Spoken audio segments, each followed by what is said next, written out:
channel yetu, usisahau kusubscribe aise. Leo ninataka kuelekeza kupunguza matumizi ya bando kwa kutumia Play Store. Cha kwanza unaingia kwenye Play Store yako. Ukishaingia hapo, angalia. Unabonyeza kwenye hicho kitufe cha ambacho ndo set email yako. Kuna hii sehemu imeandikwa settings. Unaona? Ukifika hapo, kuna sehemu imeandikwa network preferences, ambapo ndio una seti apps zako ziwe zina download muda gani au zi download pindi unapotaka wewe yani. Mfano tunaanza jinsi ya kuseti app download and preference. Unabonyeza hapo, kuna hii sehemu ya kwanza imeandika of any network au of wifi au ask me every time. Yani wewe pindi unataka kudownload app yoyote kwenye Play Store, iwe inakuuliza au ina download tu moja kwa moja yani kupitia mobile network au unatumia wifi. Setting nzuri ni ask me every time. Yani pindi unapotaka kudownload kitu ikuulize kwanza nikidownload, ukisema ndio itadownload. Setting ya pili, unakuja hapa kwenye auto, imeandikwa auto update apps.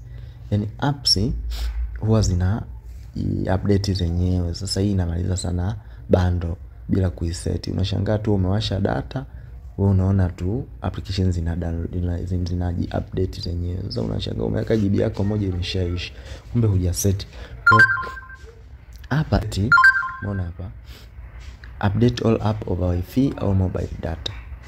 Unaweza ukaiset hapa au ukaja don't auto update app. And app zisi update mpaka wewe uziruhusu mwenyewe au utumie nini wifi. Yani pindi ukiwasha wifi unaweza ukaziruhusu zi update kwa yani sehemu nzuri ya kuiseti unaiseti hapa. Sasa bando wako utaona ni haliishi kabisa, inakaa muda mrefu. Sehemu ambayo unaweza ukaona applications zako zinajidownload au unaziruhusu zi download ni hapa manage app and device. Ukibonyeza hapo, kuna hii sehemu ambayo imeandikwa updates available au update all. Kwa hiyo ukiwa kule umesha set vizuri, utakuja kuona kitu kama hichi update pending. Umeona ziko updates all kwa hapa. Umeona hizo zote hazita update mpaka wewe uziruhusu. Ukibonyeza update all, umeona kama hapo zitaanza kujidownload. Ukisema cancel, zote zitasimama. Kwa hivyo ndio namna ya kucontrol bando yako kwa kutumia Play Store. I say bando yako itakaa muda mrefu sana. Usisahau kusubscribe. Umeona?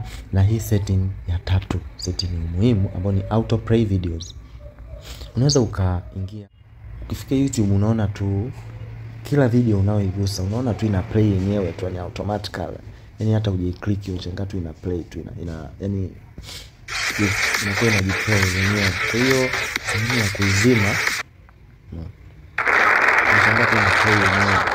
Kwa hiyo sehemu ambayo unatakiwa uizime, hii sehemu nayo inamaliza sana bando, ni hapa. Umeona? Don't auto play videos. Ukiweka over wifi, ukiwasha tu wifi yoyote, nayo inaanza tena kuplay. Sio hiyo application tu, hata ukiingia kwenye Instagram utaona videos, yani wewe ukiingia tu popote unaona tu zinaanza kuplay zenyewe automatically. Umeona? Kwa hii sehemu ya kuizima ni hapa, don't auto play videos. Hii sehemu muhimu sana, isiwe bando wako itakaa muda mrefu sana. Kwa ni hayo kwa siku ya leo. Kwa usisahau kusubscribe kwenye channel yetu ili kupata mambo mengine muhimu zaidi